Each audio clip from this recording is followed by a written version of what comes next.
À pareille date l'an dernier, Christian Boivin allait me raconter le drame horrible de son garçon Mathis qui est mort après avoir pris un faux comprimé d'Oxycontin. Il s'est endormi, il s'est pas réveillé. Durant l'année, M. Boivin a donné plusieurs conférences et ateliers aussi à des parents. C'est plate, mais il faut faire tout pour pas que ça arrive. Moi, je pense que si les parents s'éduquent, parlent à leur enfant, puis ils leur disent « Regarde, c'est ça les symptômes d'une surdose. Si un de tes amis a ces symptômes-là, si toi tu as ces symptômes-là, couche-toi pas, endors-toi pas. » Et malheureusement, la crise des opioïdes n'a fait qu'empirer cette année au Québec. Le mois de novembre, juste à Montréal, a été le pire. 124 personnes ont fait des surdoses. Et depuis un mois, il y a une alerte de la direction de la santé publique, justement pour le nitazen, la substance qui a tué Mathis. Il y a ça dans la rue. Si au moins il y avait la décence de dire ce qu'on vous vend, là, c'est un nitazen, c'est fort. Mettons, c'est 5 à 25 fois plus fort que le fentanyl. Mais là, ils font des faux comprimés. Je sais pas. Ça arrive trop. Tu sais, je sais pas, je t'en avais parlé, mais les gens me contactent aussi, les gens qui perdent leurs enfants. Parce qu'ils ont besoin de parler. C'est ça. C'est plate.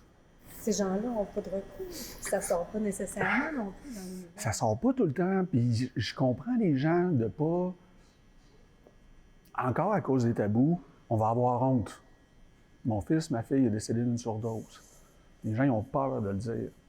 Parce que ça amène « Ah, votre enfant prenait de la drogue, vous êtes un mauvais parent, vous êtes un mauvais... » Tu sais, moi là, je le dis, c'est que les parents, c'est important qu'ils disent à leurs enfants c'est quoi les symptômes d'une surdose. Moi, c'est ça qui aurait pu sauver Mathis. Si je vais jouer au golf et du monde, j'en parlais, tu sais. Il faut... Il pense que les élus des différents paliers devraient aller davantage sur le terrain. C'est dur à faire bouger. Je ne sais pas pourquoi, tu sais, on parle de 2 décès par jour au Québec. Il va falloir que le gouvernement il bouge. Je sais qu'ils mettent de l'argent, puis qu'ils en mettent plus, mais encore là, des fois, ils attendent la dernière minute. Si on pense à l'itinérance, les halles de chaleur, ils ont été ouverts. Tu sais, pourquoi pas prévoir au mois d'août? Tu sais, comme là, nous, on sait que la crise elle va augmenter, ça s'empire, les drogues sont de plus en plus toxiques, de plus en plus dangereuses. Faut-il attendre que ça soit complètement critique puis ça aille vraiment mal? Tu sais, aussi, on va parler là, des sites d'injection supervisée, de consommation supervisée. On dira ce qu'on voudra, mais les gens ne meurent pas.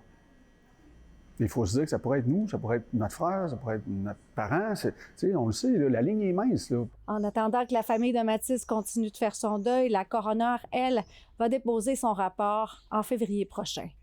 À Montréal, Véronique Dubé, pour Nouveau Info.